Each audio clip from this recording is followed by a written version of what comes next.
Selamat datang ke channel YouTube aku. So, hari ni aku akan buat video tentang unboxing kotak daripada Chilindo ni. Aku dah beli sebulan yang lalu. So, PKP ni, diorang akan delay lah. Check out it. Ni lah kotak dia. Kita akan potong sedikit demi sedikit. Apa gunting dah rosak.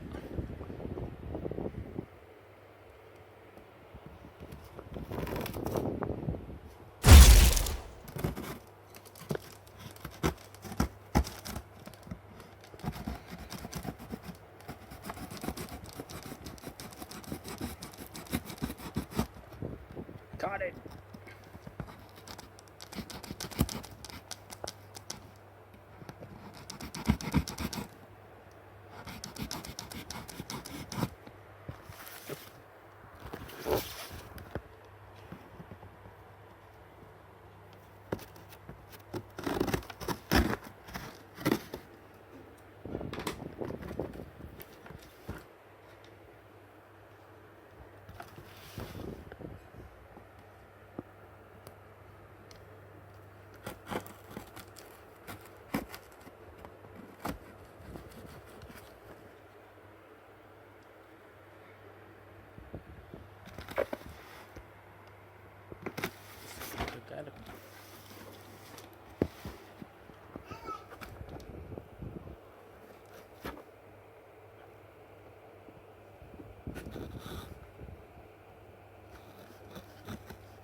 Gunting barai. So tu, kalau korang dapat tengok dalam tu, banyak je barang. Dalam tu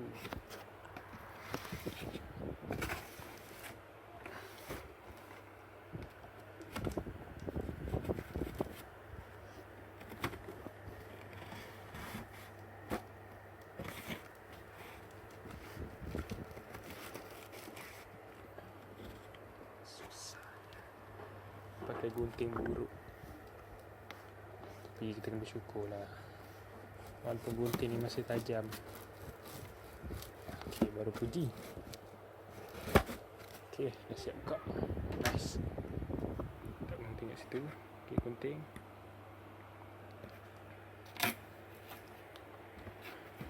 Balik.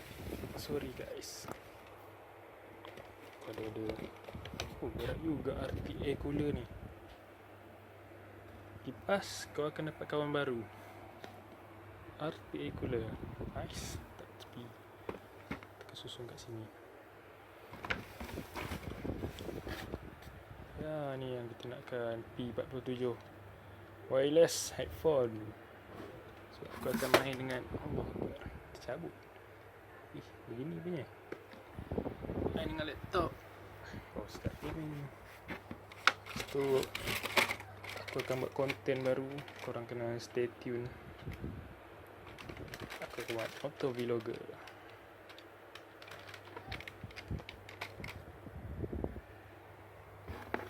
Ni pun penting sekali. Kalau nak repair motor kan, aku perlukan ni lah. Dia nama Aiwa. Aiwa Jepun. Tapi di sini tulis made in China. Serius lah. Kecil lah. Motor punya kot. 40 paket. 1, 2, 3, 4. Wih, satu barang lagi lah. Saya tak sign lagi satu barang lah. Oh, ni ke? Rasanya tak ada stok kot. Aku order tripod sekali. Okay lah, dah ada ni. And nice. Okay, nampaknya Chilindo tak mengampakan ni kali ni. Bidaan bermula daripada RM1. Okay, kepada yang dah tengok video ni, jangan lupa subscribe, like dan share video ni. Subscribe channel ni. Action cam bro. RTA cooler. Rumah ni tak ada aircon. Aku tak boleh tahan. Inilah cara paling senang. Headphone wireless. Okay, stay tune.